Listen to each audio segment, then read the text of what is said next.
Hey guys, Lee with LG Speed and Custom here. In this video, we are installing a 4-link and coilovers in Felipe's 46 Ford Coupe.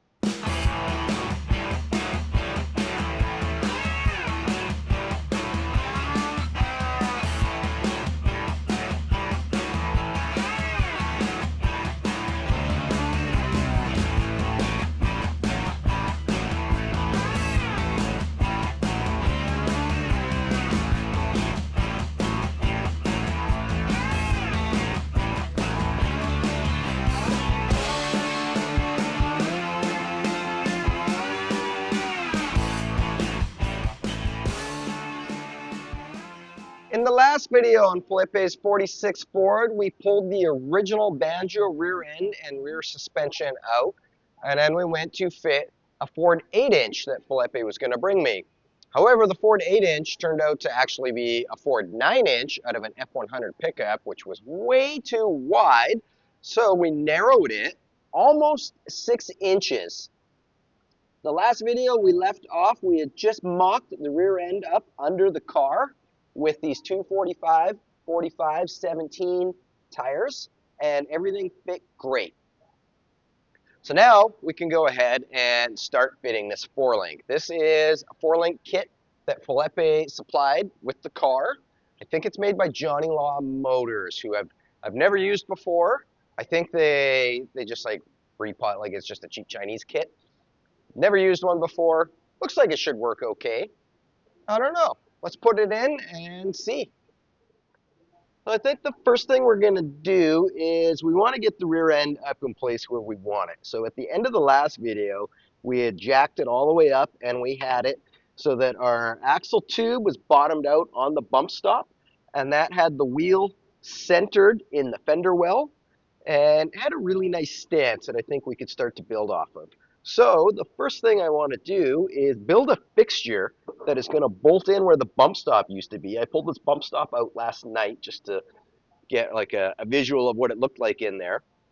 So I want to build a fixture that bolts in there that like holds the rear end in place. I don't know if we'll tack it to the rear end to hold it in place, or maybe a couple U-bolts to hold it in. It's just a temporary thing, so that we don't have this all like balancing on blocks and jack stands and stuff while we're working it.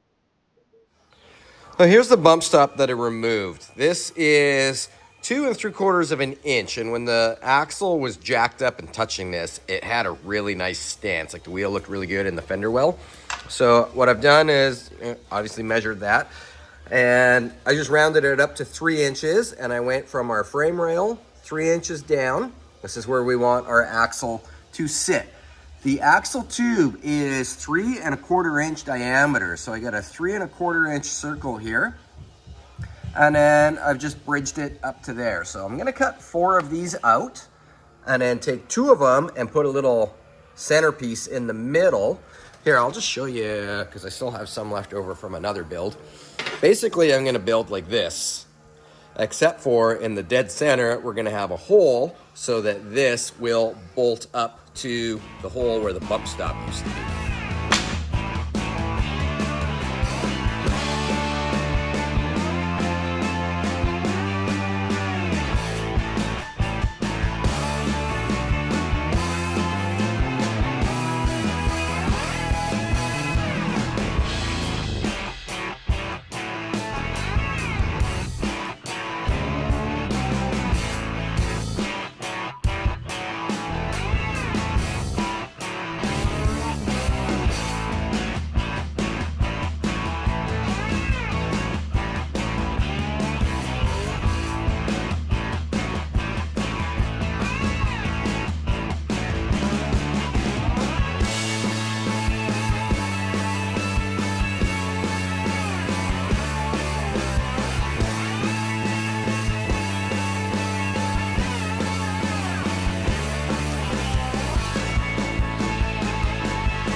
Here's our fixture all welded up. I just went to the store and got some exhaust clamps, and This is the piece of tubing that we cut out of the rear end, so we know it's like, basically represents the axle tube. And I've clamped this backside of the exhaust clamp in place there. And I'm just gonna like do a little weld there and a little weld there. And that way we can take our U-bolts when we're done and come up from the underneath and hold the rear axle in place without tack welding it. That's what I've always done in the past, is tack weld it. But if we use these U-bolts rather than tack weld it, when we're fine tuning everything, we can set our pinion angle exactly where we need it and then build the rear end to fit. Or build the brackets to fit, I should say. There's our exhaust clamp welded in place, just like that. And then here's what it looks like all together. So this will get bolted to the frame in our bump stop hole, and then the U-bolt will hold the entire rear end by the axle tubes in place, just like that. I think that turned out pretty good. I'm pretty proud of that. Let's bolt these in the car now. I'll take the other bump stop out. We'll bolt those up in place, and then we'll jack our rear end up in place, center it side by side, and then put our U-bolts on and tighten it in place, and that should hold the axle. All right, I've removed this bump stop from this side now, which was a little bit of a fighter because they've been in there for 80 some years, and had nuts on the backside which were all full of mud, so I ended up just sawzalling it off. So yeah, we'll bolt this in place with just a 3/8 nut and bolt and a couple washers on each side, and I'm not going to like tighten them right up until we get the back axle jacked up and in there, and that way these will kind of like center themselves, if that makes sense. But I'll get the nut started enough that it's not going to fall off on us.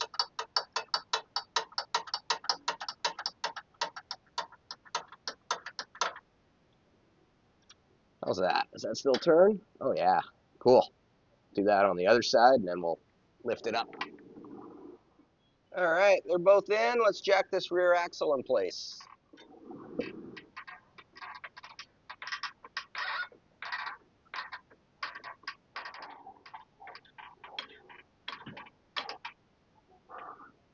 Cool. This is jacked up in place, and I have measured from our backing plate to the edge of the frame rail. It's 5 5/8 to the outside edge of the frame rail, and 5 1/16 from the backing plate, this spot here, to the center of that rivet on both sides. So our rear end should be centered to center. Let's go ahead and put our U-bolt in and tighten this up at the same time on both sides, and then our rear end should be in place. Got the U-bolts in place now. Tightened up our bump stop bolts. These ones up in here, they're all tight, so tighten these guys up, and then I think we can set the jack down. And in theory, if this plan worked the way it should work in my head, the rear end will not fall on the ground. Let's see what happens.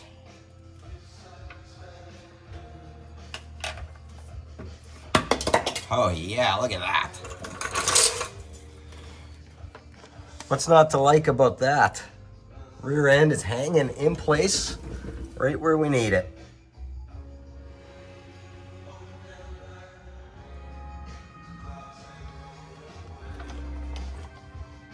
Perfect. 10 out of 10. So this should be pretty close to our ride height. We've got lots of room for the center of the rear end to go up and down. And we've got 3 inches between the axles. So if we put like a 3/4 inch bump stop in there, that'll still give us like, over 2 inches of suspension travel before we hit the bump stop, which I think will be okay.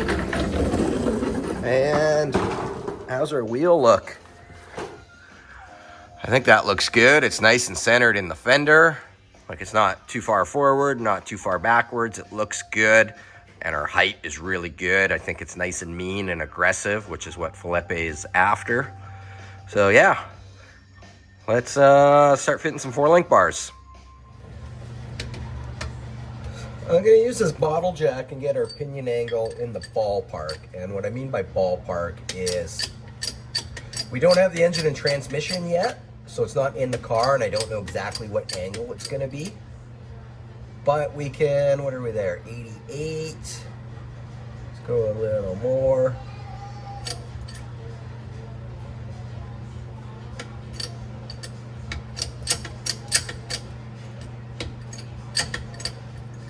$89, 90. Yeah, so what I was saying is we don't have our engine and transmission in yet, and I always want the engine and transmission to be on the same plane as the rear end. So if your rear end's pointed up 3 degrees, you want your engine and transmission 3 degrees. However, sometimes the engine doesn't fit good at 3 degrees. It fits better at 5 degrees. That's fine. Just set your rear end at 5 degrees. Everybody's happy. As long as they're always on the same plane, everybody's happy. So because we don't have an engine and transmission in yet, I don't know what we're gonna set this at. So I'm just gonna set it like at our 3 degrees, which is just a little bit more. There's 88, which would be 2 degrees.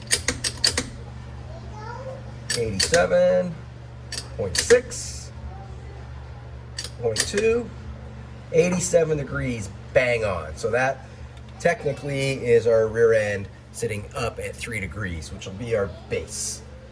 I've just grabbed our lower 4-link bar and kind of mocked it up in place, and this end's not awesome, but you know, we could grind that to make it work, I guess. Reshape it to fit the axle. It could be, so this 9-inch, most 9 inches are a 3-inch axle tube, and this one's 3 1/4. I don't know if that's because it's from an F100 or what, but I bet you that's probably why this doesn't fit super awesome, but we could reshape that to fit. This end, however, keep in mind, so this is advertised as a kit for this car. How's this supposed to work? Like, that clearly isn't going to fit in the frame at all. It's not going to fit here. It hangs down really low. Like, if we were to look at it from the side, like, that lower 4-bar mount is definitely going to catch some speed bumps. This kit sucks. Not stoked with it at all. 0 out of 10. And this top bar, it's a little bit better, but not really. Like, at least this end here does sort of somewhat fit the X member, but this side here is going to be mounted so high that it's going to hit the floor. Like, we got that much travel before it hits the floor. This is why I always build my own 4-links, is because it's just so much easier than trying to make these like universal kits. Although this isn't a universal kit. This kit, it says right on it, 41 to 48 Ford. I don't know what 41 to 48 Ford it fits, but it's not this one. Well, it's the next morning. I've thought about this overnight. I've slept on it. Do you guys think about 46 Ford suspensions when you're sleeping? Because I did last night. And here's what I've decided. I'm going to build my own 4-link. Because I always do, and it always works great. And I think I can build this one for scratch, or build this one from scratch that fits this car perfectly for less money than it would cost for me to modify this one. That's not going to work as good, because I don't like 4-links that when the top bar and the bottom bar aren't the same length. If you keep your top bar and your bottom bar the same length and have them pivot at the same points, your pinion angle does not change as the suspension goes up and down. When you have a shorter top bar, your suspension, as it goes up and down, your rear end is going to like rock back and forth like that, which changes your pinion angle, which isn't good. And to make them both the same length, or to have them like the top bar shorter than the bottom, it doesn't like make it any harder or easier to install. It's the same amount of work either way, so why not just make it so that they're the same length? So that's what we're going to do. That piece that I just showed you on the computer there, I'm going to cut one out and see how it fits in the car. I tried to keep I'll show you here. I tried to keep this top hole, like here's our axle tube right here, right? So there's the top of our axle tube.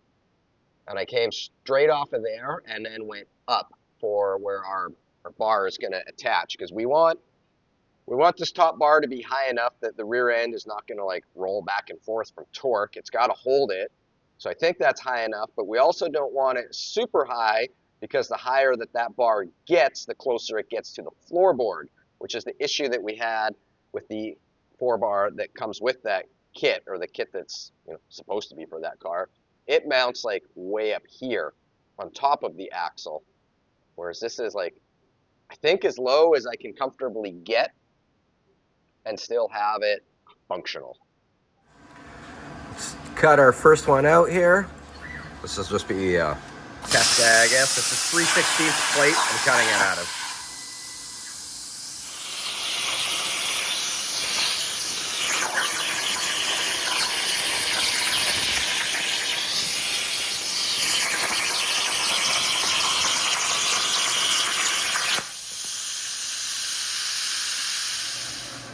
I'm 29 minutes into this design so far, and this took 36 seconds to cut out. That's what I mean by it's probably faster to like just build a new one from scratch than to modify that other one to fit. Let's go see how this fits. Yeah, that's looking okay. We got tons of room up in here, although we still got this guy here. This is the front frame mount piece. I didn't just design this now. This is from a previous design. I first used this on Steve Chase's 50 Meteor when I built a 4-link rear suspension for his shoebox, and then I used it again on Ross Galitsky's 56 Mercury convertible, the People Eater, when we did a 4-link and airbags on that. But it should fit nice in here. So this is the same as that. Like, our holes line up the same, so our 4-link bars will be exactly parallel with each other. Man, that's so nice. And then as soon as I go to record, check this out. These are both the top bars from the kit, which are the same length. And look how nice that fits. This is amazing. This is awesome because I can cut the long bars down to the same length as this, and then we have all 4 of our bars. And I did not have to fabricate new bars from scratch. I'm just going to reuse these ones. We don't have to buy new rod ends and stuff, so that's going to save Felipe some money, save me some time, and we can build a new 4-link that's going to fit.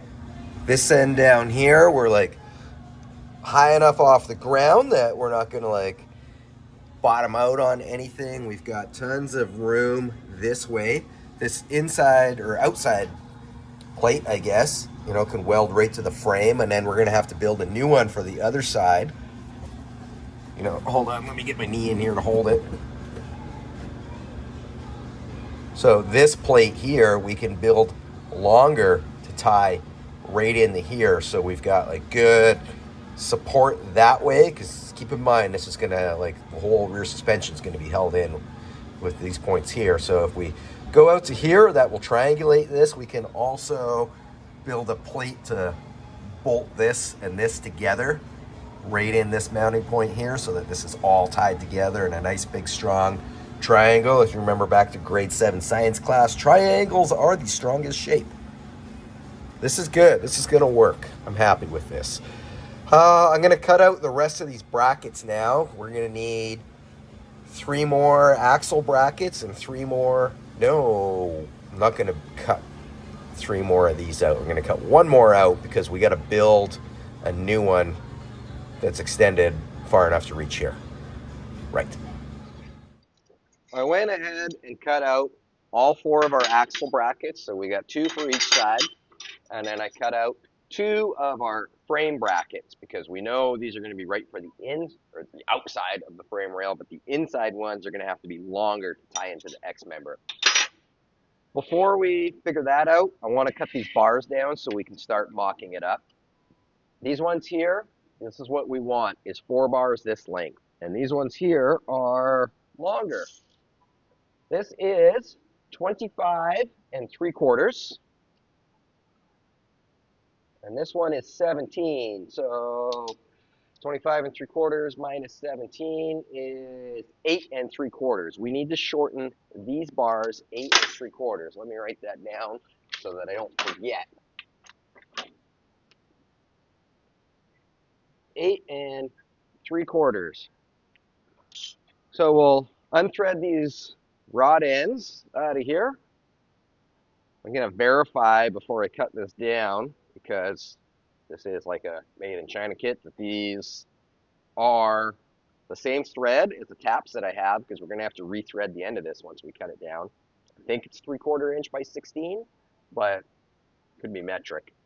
And if that's the case, I don't know what to do then, because I don't have a metric tap.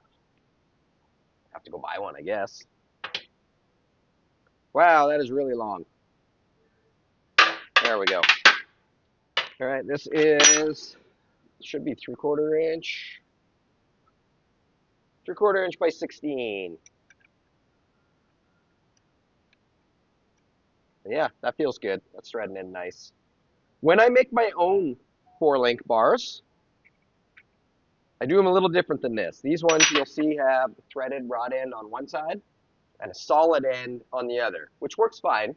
When I make them, I will put threaded rod ends in both sides, and one side I do a reverse thread, a left-hand thread. And all that allows you to do is it makes it easier to set it up, to like do all your fine tuning and adjusting. Right now, you can thread this in and out to lengthen or shorten it, right? But to do that, you have to unbolt it from the car, thread it out, bolt it back in. If you have a right-hand thread and a left-hand thread, all you have to do is loosen these jam nuts out, and you can just turn the bar with your hand, and it will thread out or thread in, which makes it considerably easier to set up. It's just like threading a tie rod in and out, right? But we're not going to re-engineer this whole thing. We're just going to cut these down 8 3/4 and rethread them so that these rod ends will thread in, and then we have all 4 the same length. There we go. 8 3/4 off each side. Gone.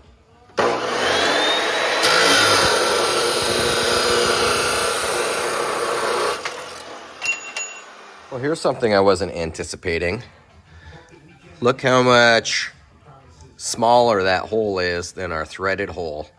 This tubing was bored out before it was tapped. So we're not going to be able to thread the end of that the way it is. We can fix that though. Just going to chuck it up here in the old hand lathe. And this is an 11/16 drill bit, which is the right size for a 3/4 inch tap. We'll just drill this out. Oh, she's a grabby one.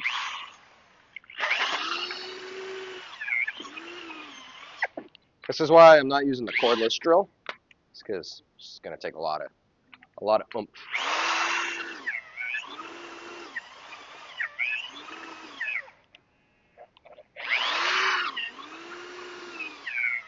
But it's working.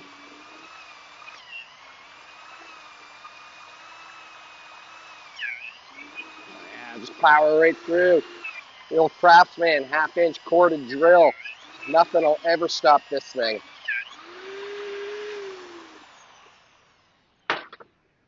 All right. Give this a little squirt of some more cutting juice.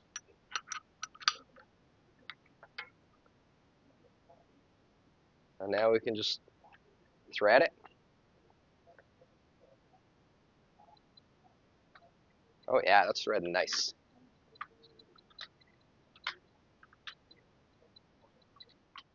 Whew. Who says you don't need a lathe to do machine work? Don't need a gym membership either. I gotta get a lathe. That's the next tool I want to buy, is a lathe. All right, that's tapped all the way in there. Then we'll unthread it Put our rod end back in with some anti-seize, and we should be ready to continue on. Yeah, look at that. Ain't nothing wrong with that. Scoop that guy up. We'll thread this in. When I was mocking this up earlier, I had these threaded all the way in. This time, when we put it together, I've got them threaded out. Oh boy, I got a 1/2 inch threads exposed. That way we've got like adjustment if we need it. In theory, if you set this up properly, there shouldn't be any adjustment required on these at all. Like, this style suspension is used in a lot of vehicles from the factory, like GMs in the 60s. They used a 3-link, but same concept. But like, yeah, your control arms aren't adjustable. You just set them up properly when you're putting it together. This way, though, having them adjustable, like, you can fine-tune stuff, which I do like. Another thread.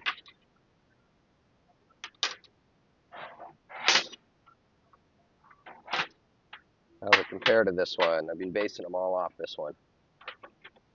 One more thread. One more thread. There we go. Tighten our jam nut. And our bars are done. 4 bars, all the same length.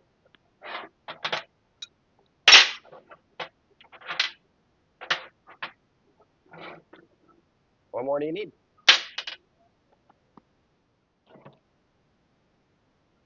All right, I'm going to take these bars now and bolt our brackets on. Here's our top here. Smaller side to the top.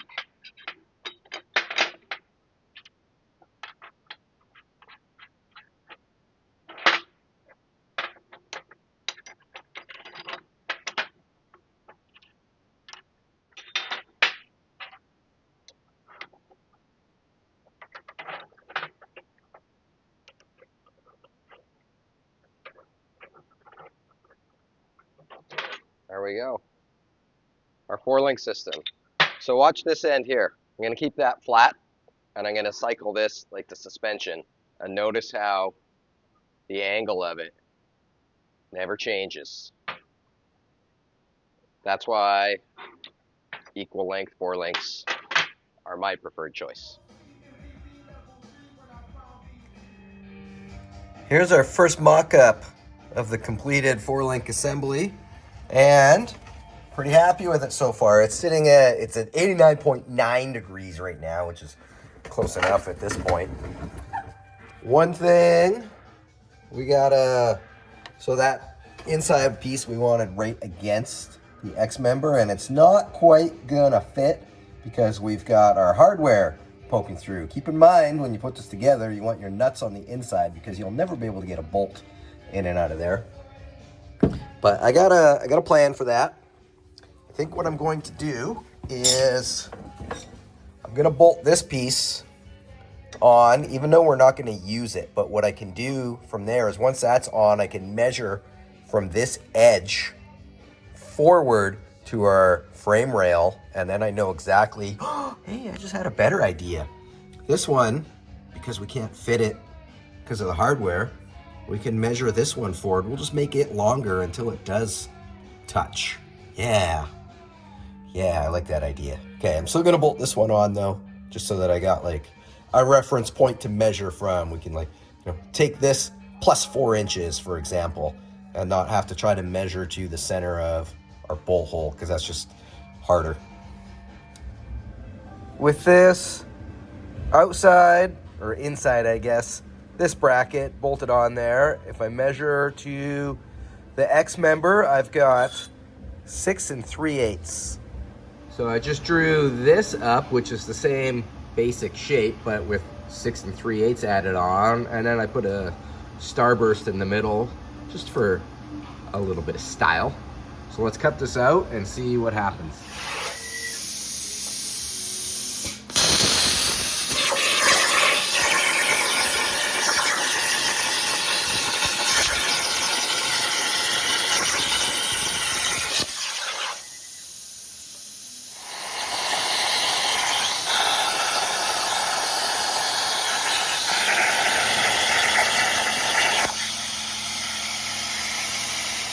There we go. Look at that. I'm gonna bolt this on, unbolt this one and bolt this one on, and then we'll mock it up and see how it fits. Yeah, that's looking pretty good. I like that. So our inside guy is still just hanging out there. I'm thinking I'll probably take a piece and go 90 degrees off here, across there, all the way to our X-frame. As well, I think maybe we'll go to the other side where you can see. I think I'm gonna fill this hole in. I'm gonna put a patch in there to fill that in, because right now, if we have our piece come across 90 degrees and weld on here, it's only gonna contact here and here. And if we fill this in, then we can weld all the way along there.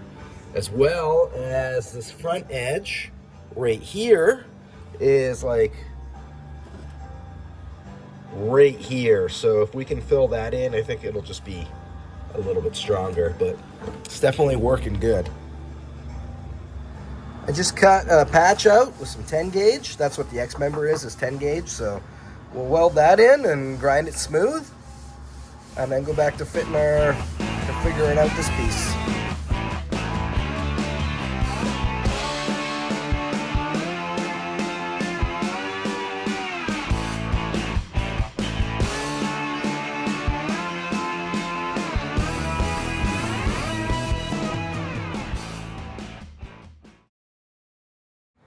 This frame is like coated in some sort of oil. I don't know if that was for like rust prevention or if this car just had a really bad oil leak at one time. I think rust prevention, but anyways, it really stinks to weld.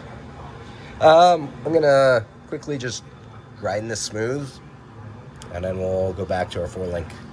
All right, I've got both sides clamped in place. So we want to build our inside pieces for in here, right? But it's pretty hard to do that while it's sitting like this. So what I'm going to do is from there to there is 30 3/4 of an inch. I have measured from here to here, and we have 30 3/4 of an inch. And from the backing plate to here is 10.5, and from the backing plate to here is 10.5. So I know we're square. I've also measured from the front cross member to here, and we're at 70 inches on both sides.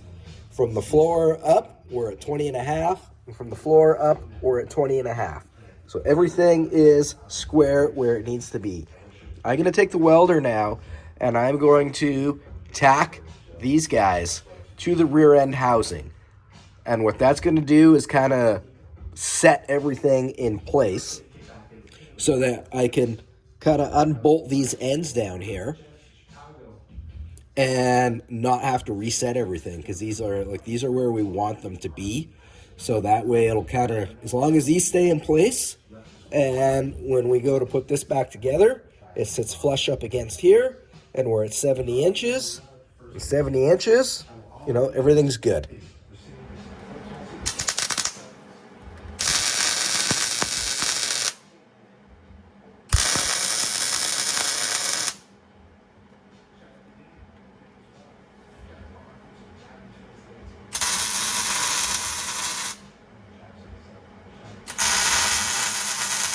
With those tacked in place, we can take the jack stands out, and this is gonna stay where it is.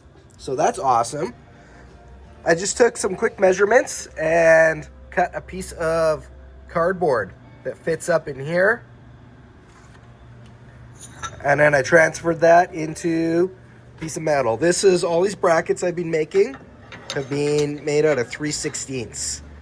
So that'll sit up in there like that. I think what I'm gonna do is tack it, and then I'll take this off, put it on the bench, and fully weld it up. I've test fit this on that side as well, and it fits. Isn't that amazing? That's how you know your squares, when you can make stuff from one side and transfer it to the other side, and it fits. I've got both sides tacked in place. So I'm gonna take these off now. We'll take them to the bench and weld them up nice and solid, and then bring them back to the car. And then we'll just have to weld along here and along here. Before I weld these up, I've bolted some spacers in here to keep this distance the same, just so that when we weld it, it doesn't move or warp or anything. That way our bushings will fit back in when we're done.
These are all welded up, and I just bolted them back onto our 4-link bars.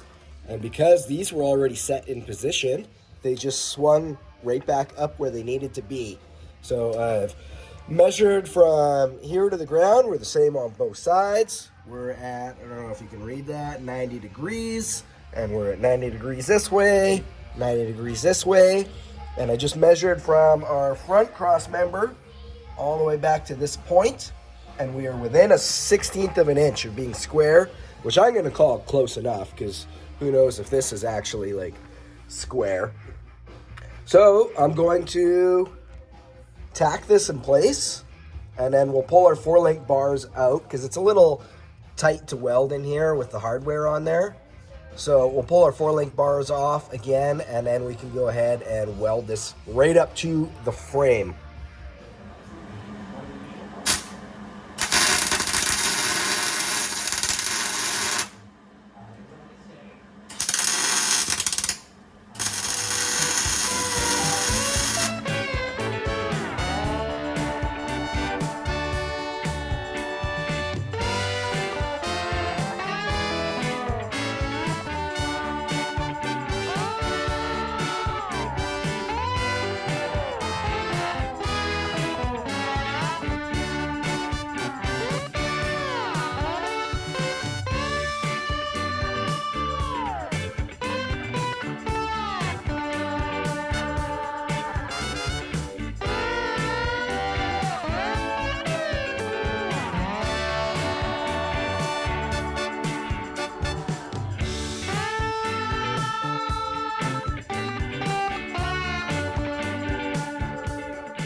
These are all welded up.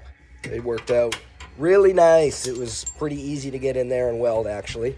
A little easier than I thought. I'm just putting the 4-link bars back in, and then we can move on to the next step. If I can get these back together. Nope. See, the trouble I'm having with these is there's a camera in my way, so I can't quite see what I'm doing. There we go.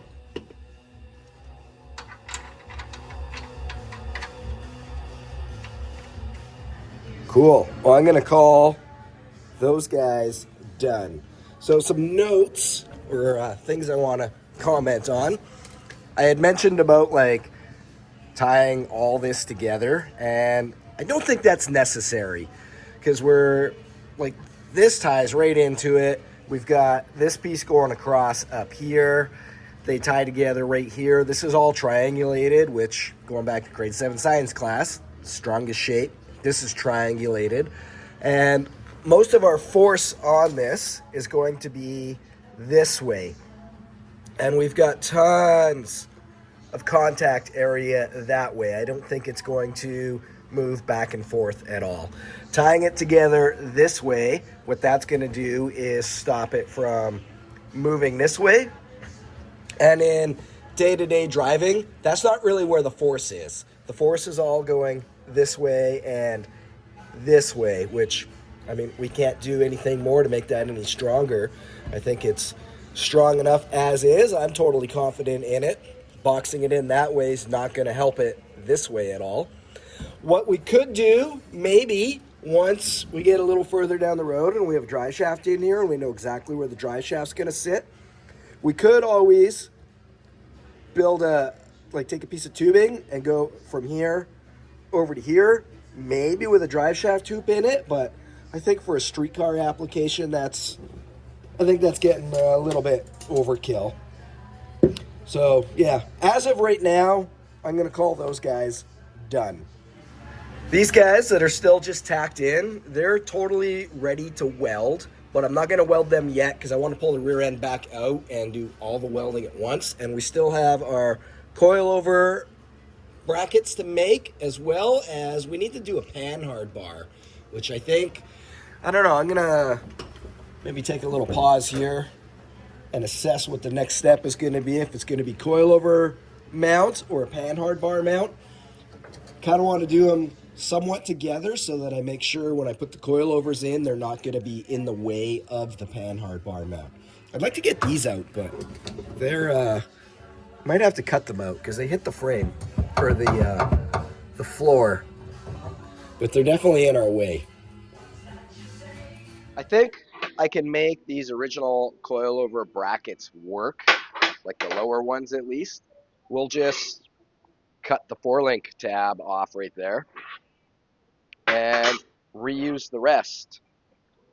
However, we're going to do that in the next video. Mainly because, I don't know if you can tell from my voice, but I'm as sick as a gypsy's dog right now. I've been sick all week, and I missed a couple days this week working on this because I was sick. And it's Friday afternoon. I'm not going to get that done today.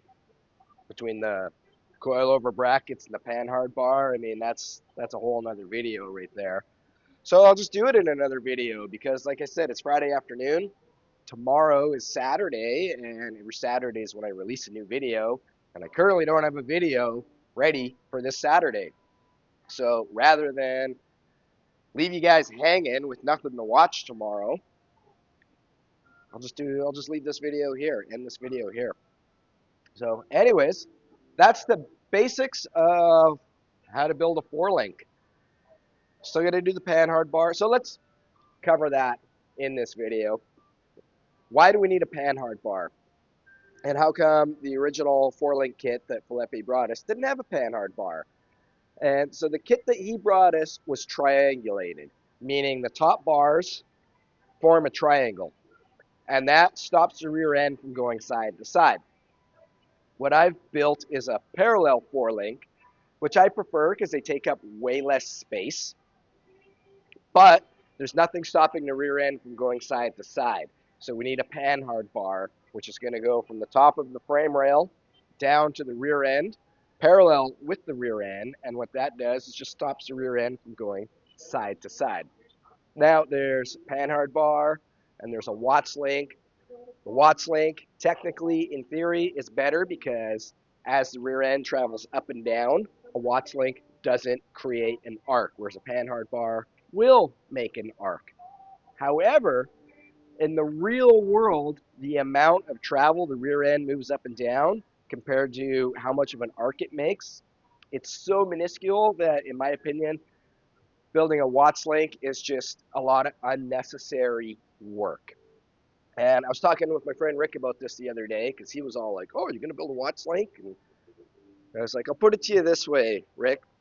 When a automotive designer or engineer, not a designer, an automotive engineer designs the suspension systems in like factory production cars, do they have a Watts link or do they have a panhard bar?" And the answer is they always have panhard bars because in the real world, it's such a minuscule amount that the rear end moves side to side. Doesn't matter. It's not worth the effort. Anyways, we'll cover all that in the next video. Thanks everybody for watching. I really appreciate it. I am getting better. Tuesday, I didn't even come to the shop on Tuesday. I spent the whole day on the couch. Today, every day I'm feeling a little bit better, but clearly I'm still not 100%. Anyways, thanks so much for watching. Make sure to check out the website, lgspeedcustom.com, and get yourself some LG Speed and custom merch. I really appreciate the support for those that do check out the website and buy stuff. I love it. Awesome. Amazing. Anyways, see you on the next video.